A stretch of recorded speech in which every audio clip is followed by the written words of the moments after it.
Welcome to episode 180 of the Lone Hockey Podcast, where today we're going to be talking about some players to watch in tonight's World Junior matchup between Czechia and the US. And so, obviously, we have Sweden and Finland right around the corner here, and getting to USA Czechia is going to be an interesting matchup later because I feel like this game is going to be somewhat similar to the Canada game in a sense because you have the Czechs who are very stingy in the neutral zone. They're very good with their goaltending. Michael Hrabal has been very good in that.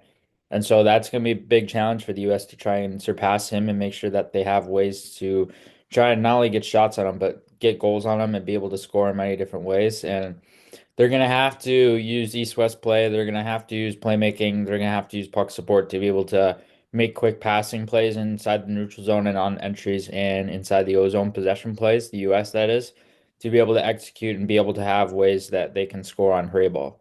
So in terms of some players to watch, you obviously have Ryan Leonard. Ryan Leonard's he's built for a game like this. Gabe Pro's built for a game like this. And James Higgins, of course, is built for a game like this. It seems like those three guys, especially them being on the line together, they're built for these type of games. They've been in these type of situations at BC, not saying World Junior situations, but saying specifically like late game situations where they're down or stuff like that, and they've had experience coming back. So I feel like you're gonna have to rely upon those three the most of any to try and make sure you can get some impact. And of course, you have Trey Augustine and net, who you're gonna really want to rely upon there. He's gonna be very important. And you have so many other guys like defensively. I feel like more of the shutdown guys have to be relied upon. Like you look at Adam Kleber and a few more of those guys on the back end who are bigger-ish defensemen who can shut the lines down and be able to shut the blue line down and also be able to use their physicality and their stick play to be able to defend effectively. So that's going to be very reliable for them. Drew Fortescue is another one in that sense who fits that type of role. And then offensively, they're just going to have to come out gunning all the time. They're going to have to keep going in order to beat the Czechs. Like I said before, the Czechs are a stingy team, so you're going to have to beat them in many different ways outside of that.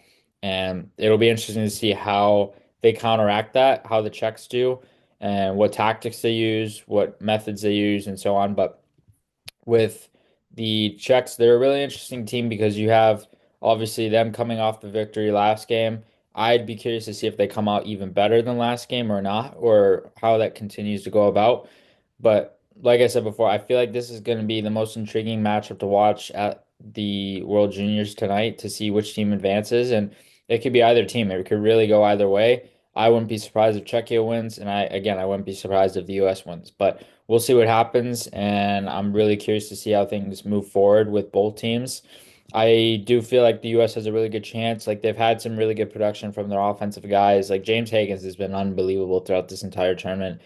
And of course, you have Perot and Leonard, and then you have some other guys. Like Teddy Stiga has been one of the guys I've really enjoyed watching throughout this tournament. I've liked Max Plant in the back half of the round robin.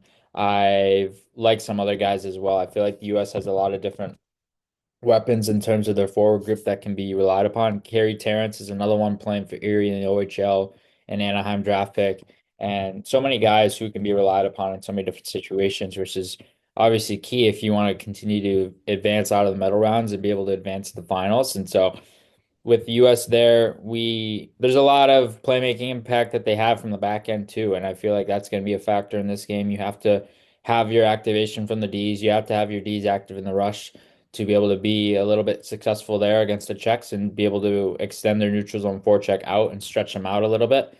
So D's active is going to be very important, and you have to have the strong side of the play active. You're going to have puck support. You're going to have close puck support to be able to mitigate mistakes.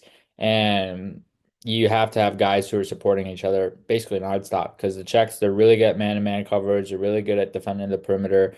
They're physical defending the perimeter. I feel like this is a team you don't want to necessarily give up too many loose pucks on because they can strike you in transition. It's just more a matter of when they're able to do it and how they're able to do it in many different situations as well.